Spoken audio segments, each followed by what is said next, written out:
Let's talk about fake stuff. Yes.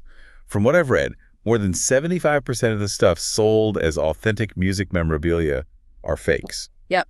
And Beatles autographs are undoubtedly the most faked items. I mean, it makes total sense, right? It's like this ultimate universal fantasy, you are helping your parents clean out the attic, pushing aside boxes of like broken holiday ornaments. Oh, yeah, the classic attic scenario. Right. And there it is, a dusty cardboard tube or maybe a faded frame with a signed photograph of a legendary rock band.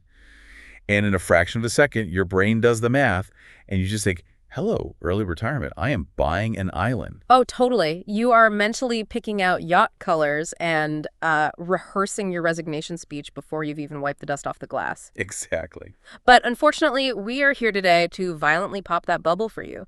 So consider this your survival guide to the absolute minefield of music history collecting. A very expensive minefield. Yeah, no kidding. We want to walk you through how to spot a scam, keep your money in your wallet, and hand you some incredibly practical, beginner-friendly tips so you don't end up funding, a massive fraud syndicate. When you look at the price tags on the genuine articles, the incentive to forge becomes crystal clear. We are talking astronomical, life-changing numbers here. Like what kind of numbers? Well, a verified set of signatures from their 1964 Ed Sullivan Show rehearsal. That hit $12,080 at auction. Unbelievable. And it gets crazier. A fully signed Sgt. Pepper album. That sold for $290,000. $290,000. You could buy an actual literal house in some parts of the country for the price of one signed Sgt. Pepper record. Club secretaries would just step in to help. Just to get through the pile. Exactly. They produced thousands of these secretarial signatures and mailed them out simply to keep the fans happy. They weren't trying to deceive future auction houses. They were just managing an impossible, crushing workload. Okay, I have to push back here for a second. Wait, if a band's roadie, who travels with them and hands them their guitars, signs a photo in 1964 just to be nice to a teenager, is it technically a malicious forgery?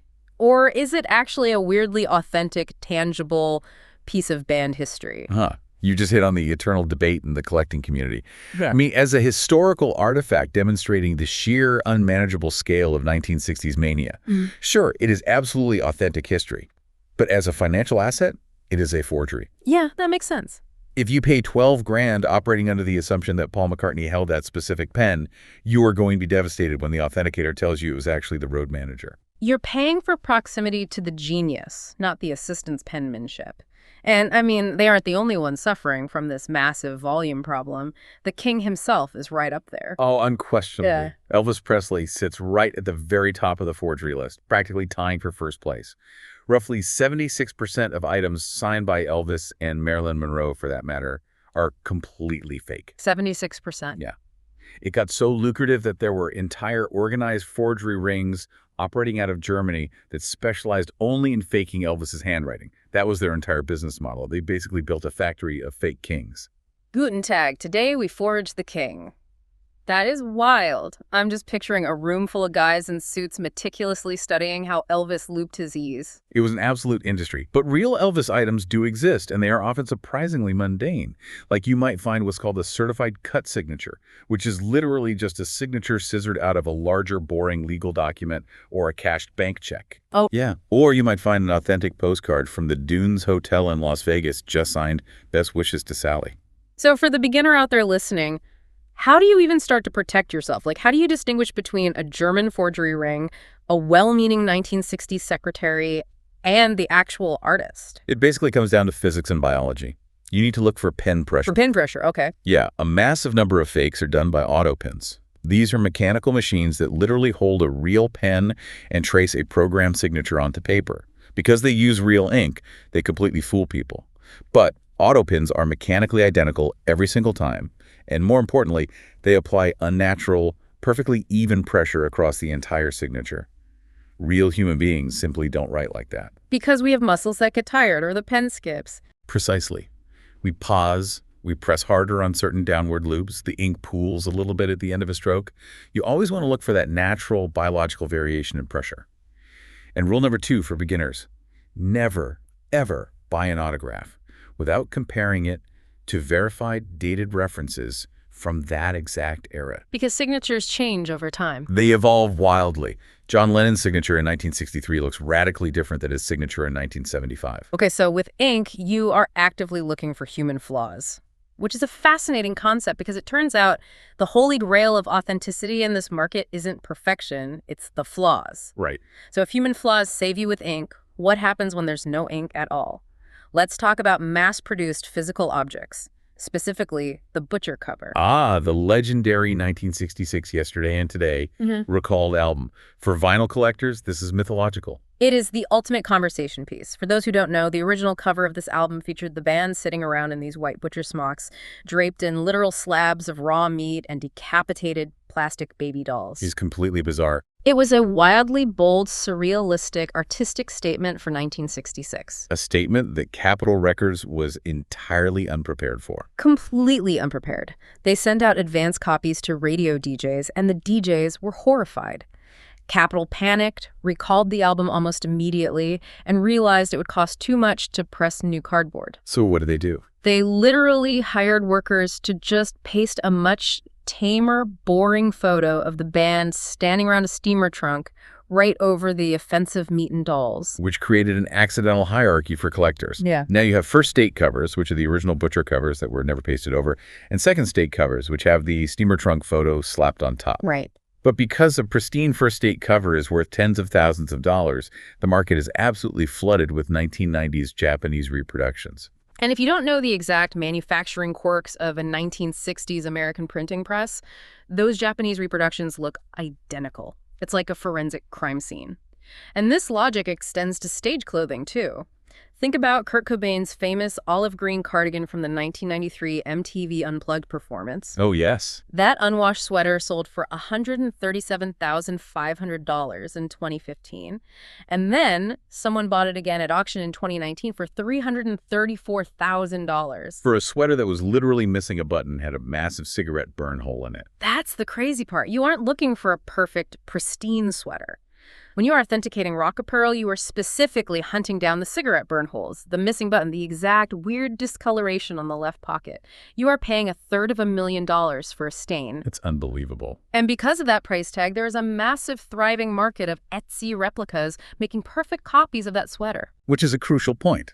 Selling a replica on Etsy is perfectly legal if you market it as a replica. The nightmare begins when a secondary seller buys that replica, scuffs it up a bit more, and tries to pass it off to a beginner as vintage. So if a beginner is hunting for a real butcher cover and they want to avoid the reproductions, what is the practical tip? What are they actually looking for? You need to look for two very specific manufacturing flaws. First, the RIAA stamping number. Okay, what's that? It's this tiny little factory ID code printed on the back cover. The 1990s fakes almost always get this number wrong, or they omit it entirely because they just copied the front art. Second, and this is the most brilliant authentication trick in the hobby, you take a bright light and shine it directly on the boring steamer trunk cover. Oh, I love this part. If it is a genuine 1966 paste-over, you will see a faint bleed-through of Ringo Starr's black turtleneck showing right through the paper from the hidden photo underneath. I love that so much. Ringo Starr's turtleneck just ghosting through the cardboard to save you from a scam. It is foolproof, and honestly, the best tip for physical objects is to invest in reference books. Perry Cox and Frank Daniels wrote the authoritative price guide for the Beatles' American records. You cannot survive in this market on gut feelings. You need that kind of hyper-specific, obsessive knowledge. Okay, so flaws prove a sweater is real, and ghost turtlenecks prove a record is real. But this raises a huge question. What proves a mass-produced stage prop is real? Like, if Prince throws a guitar into the crowd, how on earth do you authenticate an instrument that was manufactured in a factory to look exactly like thousands of others? You authenticate it with the single most boring thing on earth, paperwork. Ah, the glorious paper trail. The holy paper trail. This is where most beginners get taken to the cleaners. Let's look at Michael Jackson's rhinestone glove from the 1983 Motown 25 broadcast, where he did the moonwalk to Billie Jean. Oh, classic. That glove is one of the most iconic items in pop culture history. But there isn't just one magic glove.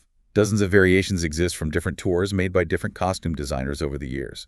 Meaning you can't just pause a YouTube video of the TV broadcast and count the sequence to prove yours is real? You cannot. And the same terrifying logic applies to Prince's cloud guitar. You know, the iconic yellow cymbal-shaped guitar. Legally licensed replicas of that guitar are everywhere. The original manufacturers who built Prince's guitars actually produced these replicas for fans. They used the exact same wood, the exact same hardware, the exact same paint. So literally anyone with a credit card can buy one that looks completely identical to the one he played on stage, scratch it up with a screwdriver, and throw it on an auction site. And they do.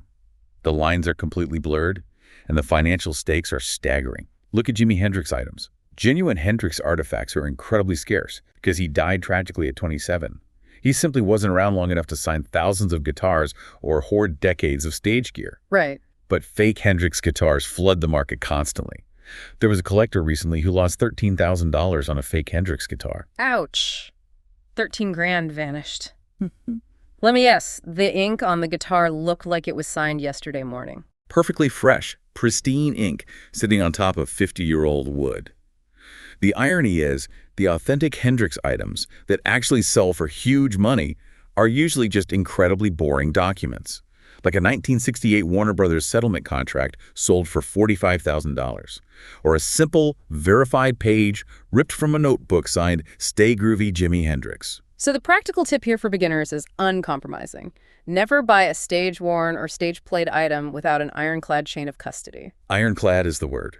Vague claims like, "My uncle's friend knew the sound guy at the arena in 1984, are entirely worthless. The burden of proof is on the seller. You need documentation, you need signed paperwork from a recognized guitar tech who worked the tour, official estate paperwork, or high-resolution photo matching." Explain photo matching for a second, because that sounds intense. It is forensic science. Authenticators will take a high-resolution concert photo and compare the microscopic grain of the wood on the guitar neck, or the exact trajectory of a scratch near the volume knob, to the item in hand. Wood grain is like a fingerprint. If the paper trail is missing and it can't be photo matched, you turn around and walk away. Period. Walk away and keep your 13 grand. Now, let's look at something else entirely. We've talked about rare stage props and ink, but what about things that were deliberately meant to be mass-produced from day one? Because surely things like concert posters or modern books are safer, right? You would hope so. But this is the chapter where we learn that you can't even trust official sources blindly. This is secretly my favorite part, the inside jobs. Let's start with posters. Take the Woodstock 1969 poster. You know the exact one. Arnold Skolnick's classic design with a white dove resting on the neck of a guitar against a solid red background. Oh yeah, iconic. It is beautiful, it is the defining image of a generation, and 99% of them on the market are complete fakes. 99%. That is an epidemic. A real original first printing sells for anywhere between $3,500 and $4,500. But legal vintage reprints, which were made a few years later for nostalgia sell, for about $200 to $300. So naturally, scammers buy the $200 reprint and conveniently forget to mention its origins when they list it for $4 grand. And it's not just Woodstock. Look at the Fillmore and Grateful Dead posters. Oh, the famous Bill Graham posters. Yes. Bill Graham commissioned these incredibly intricate psychedelic posters for his venues. They captured the absolute essence of the 1960s counterculture, the famous Bigfoot and Taj Mahal design, for instance. But because they are so iconic, they have forgery rates up to 95%. But at least with Woodstock and Fillmore posters, you are dealing with vintage items that have decades of murky history and countless authorized reprints. You can somewhat understand the confusion. But what about modern stuff, the things being sold right now? Tell them about the Bob Dylan scandal. Oh, this was an absolute disaster for the publishing industry. So in 2022, Simon & Schuster, a massive, highly reputable publisher, sold 900 copies of Bob Dylan's book, The Philosophy of Modern Song. They heavily marketed them as hand-signed by Dylan himself and charged $599 each. $600 for a signature on a new book. And to make the buyers feel completely secure, each book included a physical letter of authenticity straight from the CEO of the publishing company. An ironclad guarantee from the top brass. You can't get more official than that. Except the fans got their books, went on to collector forums, started comparing photos of their signatures, and very quickly spotted 17 identical signature variations. They were autopens. The robotic arm strikes again. A literal machine signed all 900 books. Simon & Schuster panicked and had to issue mass refunds. Dylan eventually came out and blamed a bad bout of vertigo and pandemic restrictions, saying he couldn't have his usual signing crew over to help him, so they relied on the autopen. Which, okay, health issues happen. But charging $600 with the CEO's letter promising a human hand touched it. That implies a shocking lack of oversight. And it proves that a certificate of authenticity is only as good as the actual diligence behind it. Unquestionably. And if you think a major publisher dropping the ball is bad, look at Operation Bullpen. This was a massive, multi-agency FBI investigation running from 1999 to 2006. Kevin Nelson wrote a fantastic, thrilling book detailing the whole thing. The FBI uncovered an astonishing $100 million in fraud. $100 million? How do you even move that much fake product? By infiltrating the legitimate retail supply chain. They created fake provenance, fake letters from fake secretaries, and wholesale distribution networks. They moved massive quantities of forged John Lennon and Paul McCartney items right through normal stores. Yeah. The FBI agents actually noted that on some completely legitimate, beautifully lit retail shelves in shopping malls, 75% of the items sitting there were fakes. So you walk into a nice, brightly lit store at your local mall, pay a premium price, get a shiny certificate, and it is still a worthless piece of paper. So how on earth do we protect ourselves with posters and modern items? For posters, your absolute best friend is a $10 jeweler's loupe, a magnifying glass. Real Woodstock posters from 1969 have solid orange ink printed directly onto the red background. Fakes use modern offset printing. So when you look closely through the loupe, the fake will reveal a telltale dot screen texture, a bunch of tiny little dots combining to trick your eye into seeing a solid color. Like looking closely at a vintage comic book or a newspaper print. Spot on. Also, always check for trimmed white borders. Scammers literally take scissors to the edges of posters to cut off the little serial numbers that identify them as reprints. And most importantly, leverage the community. Check online forums. Sites like Autograph Live are full of obsessive experts who will look at your item for free. Or use established authentication services like JSA or PSA DNA before you hand over your cash. Never trust a generic certificate of authenticity, even if it has a CEO signature on it. Because the CEO's signature might be an autopin too. It wouldn't be the first time. All right, let's quickly recap our ultimate beginner toolkit so you don't end up accidentally funding a German forgery ring. First, assume it's fake until proven otherwise. Skepticism is your best defense. Second, get a jeweler's loupe and look for those modern dot screens on vintage posters.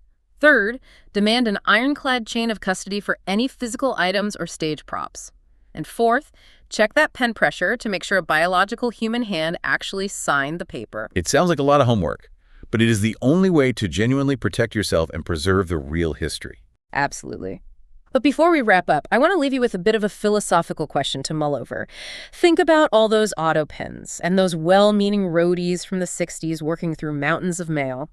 If a signature was mechanically auto-penned with the artist's full permission or signed by their best friend in 1964 purely out of love to keep the fans happy, purely out of love to keep the fans happy, does the true value of memorabilia lie in the actual chemical ink on the page or the historical intent behind it?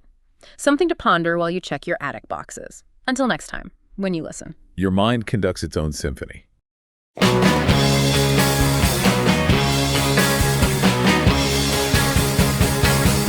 Hey, do you like free stuff? Yeah, of course, especially when it's Beatles stuff. Well, you're in luck, because our new book, Beatles Rewind, is free today on Amazon and YouTube. Huh. That massive book we just wrote called Beatles Rewind, Essential Stories of John, Paul, George, and Ringo, and the music that never gets old. That's the one. We're giving it away today. Are you crazy? I worked my ass off on that book, and now you're giving it away. Guilty as charged. So there's 2 ways to get it free. You can download the ebook free from Amazon, or listen to the entire audiobook, all 12 hours, free on YouTube. Oh, yeah, you're right. I forgot. Okay, we'll put the links in this video description for the free ebook and audiobook. And or you, listening, if you have a browser handy, for the book, just go to BeatlesRewindBook.com. That will get you to the Amazon book page. Right. And for the audiobook, you can go to BeatlesAudio.com, and that will get you the YouTube audiobook. Anything else you want to give away today? That's it for today. Oh, okay. Beatles forever.